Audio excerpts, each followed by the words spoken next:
Terima kasih Anda masih bersama kami. Bagi Anda yang baru saja bergabung, kami hadirkan kembali 3 berita utama hari ini. Gagal nyalip, seorang perempuan muda tewas di tempat usai terlindas truk tangki gas di Jalan Raya Transyogi, Kabupaten Bogor. Menolak saat akan dicabuli, seorang bocah laki-laki berusia 11 tahun dianiaya pemuda hingga meninggal dunia.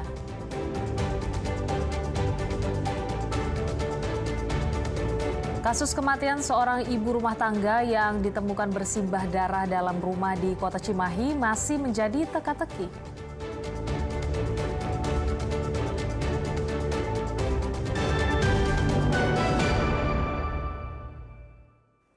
Jutaan batang rokok ilegal dan ribuan botol minuman beralkohol hasil sitaan dimusnahkan di area Stadion Pakansari, Kabupaten Bogor. Barang-barang ini berpotensi merugikan negara hingga 1,4 miliar rupiah.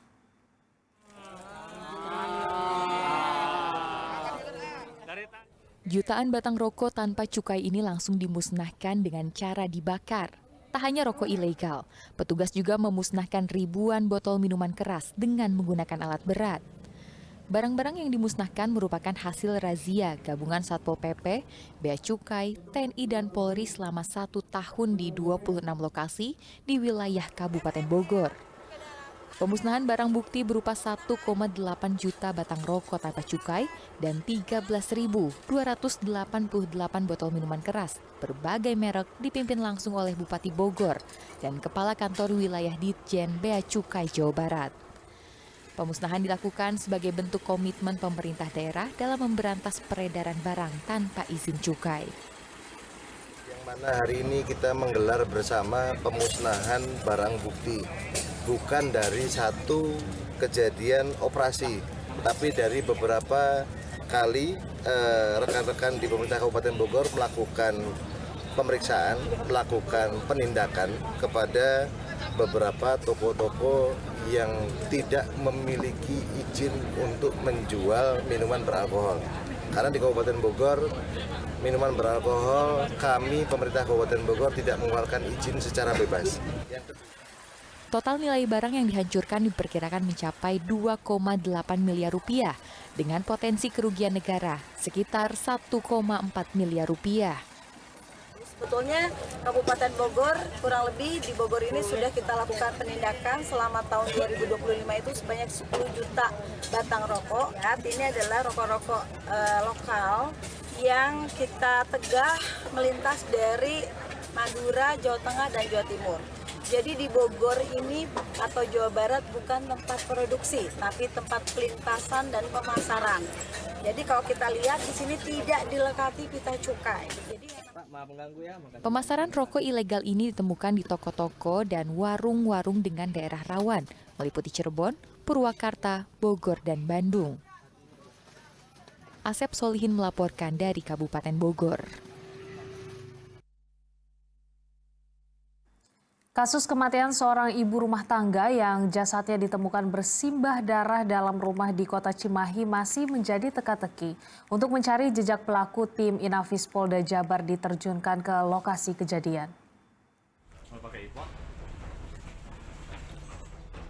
Garis polisi masih terpasang di kediaman Tati Kurniati yang berlokasi di Gang Anggrek, Kelurahan Utama, Kota Cimahi. Aparat kepolisian pun kembali mendatangi lokasi yang menjadi tempat tewasnya perempuan berusia 55 tahun tersebut.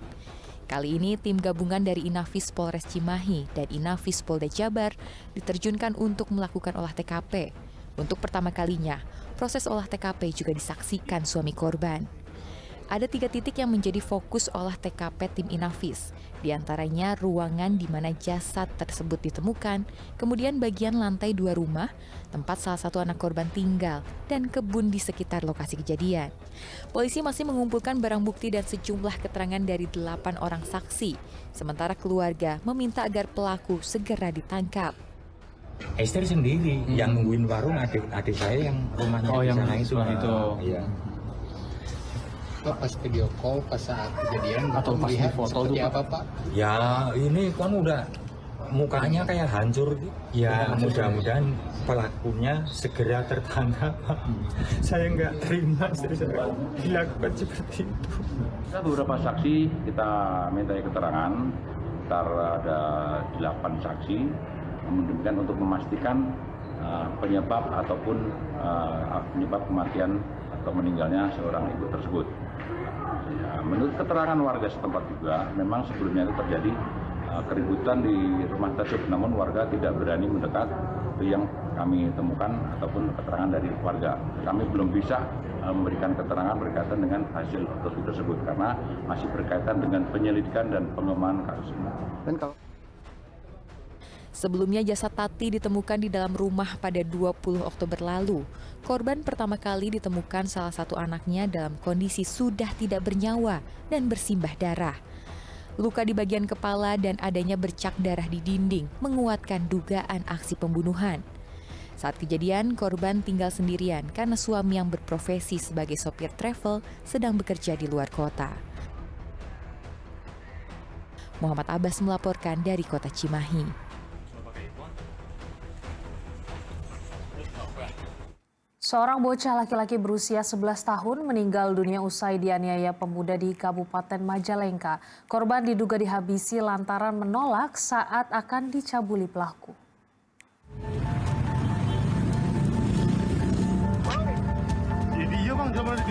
Petugas Satreskrim Polres Majalengka meringkus seorang pria di sebuah outlet minuman di kawasan Maja, Majalengka, Senin sore. Pemuda berusia 24 tahun yang bekerja sebagai karyawan outlet tersebut ditangkap lantaran diduga sebagai pelaku pembunuhan terhadap bocah laki-laki berusia 11 tahun. Sebelumnya korban ditemukan tak bernyawa di toilet masjid di Desa Sadasari, Kecamatan Argapura dengan luka di bagian kepala dan leher. Setelah melakukan rangkaian penyelidikan, polisi menyimpulkan bocah tersebut merupakan korban pembunuhan. Hingga akhirnya polisi menangkap terduga pelaku. Diduga pelaku tega melakukan pembunuhan karena korban menolak saat diajak melakukan persetubuhan. Pelaku sempat memaksa, namun korban melakukan perlawanan hingga membuat pelaku panik dan menganiaya korban hingga meninggal dunia. Selain menangkap pelaku, polisi juga menyita sejumlah barang bukti seperti pakaian dan sepeda korban. Memang pelaku orang luar ya dari desa tersebut. Yang saya katakan tadi, indikasi pelaku ini mempunyai perilaku menyimpang sehingga dia mencari calon korban ya, terutama anak di bawah umur. Korban tidak mau berontak sehingga dihilangkan nyawanya oleh si pelaku ya, karena anak tersebut korban melakukan perlawanan. Akibat perbuatannya, pelaku terancam penjara 15 tahun atau seumur hidup. Agun Gunawan melaporkan dari Majalengka.